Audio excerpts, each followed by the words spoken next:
বাংলাদেশ খেলাফত মজলিস মনে করে বাংলাদেশে বিগত যেই আওয়ামী স্বৈরাচারী অত্যাচারী ফ্যাসিবাদী গুম খুন হত্যা এবং জাতীয় নেতৃত্বের চরিত্র হনন সহ যেই ভয়ঙ্কর দেশবিরোধী দেশ বিধ্বংসী এক ভিনদেশি এজেন্ডা নিয়ে বাংলাদেশে দীর্ঘদিন রাষ্ট্রযন্ত্র পরিচালনা নয় বরং রাষ্ট্রযন্ত্রকে দেশের বিরুদ্ধে জনগণের বিরুদ্ধে লেলিয়ে দিয়ে যে আত্মঘাতী এক ষড়যন্ত্রের রাজনীতি করেছে, সেই জায়গায় বাংলাদেশ খেলাফত মজলিস মনে করে আওয়ামী রেজিমের ফ্যাসিবাদী দুঃশাসনের বিরুদ্ধে দেশ জাতি এবং সকল রাজনৈতিক পক্ষগুলো ঐক্যবদ্ধ থেকে তারপরে যার যার দলীয় স্বার্থ এবং দলীয় এজেন্ডা নিয়ে তারা বাংলাদেশের রাজনীতিতে অংশগ্রহণ করবে। কাজেই আমরা বাংলাদেশের বর্তমান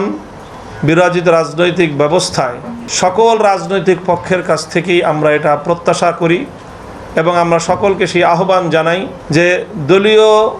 রাজনীতি, দলীয় প্রতিদ্বন্দ্বিতা, দলীয় প্রতিযোগিতা আমাদের থাকবে, তবে সেই দলীয় প্রতিযোগিতা এবং প্রতিদ্বন্দ্বিতার ঊর্ধ্বে উঠে দেশ বিরোধী আওয়ামী ফ্যাসিবাদী শক্তির বিরুদ্ধে গড়ে ওঠা রাজপথের ঐতিহাসিক ঐক্যকে কোনোভাবেই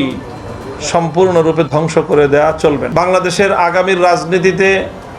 যে মেরুকরণ চলছে সেখানে আমাদের স্পষ্ট বক্তব্য হলো বাংলাদেশ খেলাফত মজলিসের মূল লক্ষ্য এবং তার রাজনৈতিক দর্শন হলো বাংলাদেশে ইসলামী রাষ্ট্র ব্যবস্থা প্রতিষ্ঠার জন্য ইসলামী হুকুমত কায়েম করার লক্ষ্যে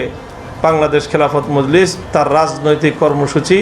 গ্রহণ করবে এবং সেই পথেই বাংলাদেশ খেলাফত মজলিস অব্যাহতভাবে তার পথ চলবে। অন্তর্বর্তীকালীন সরকারের কাছে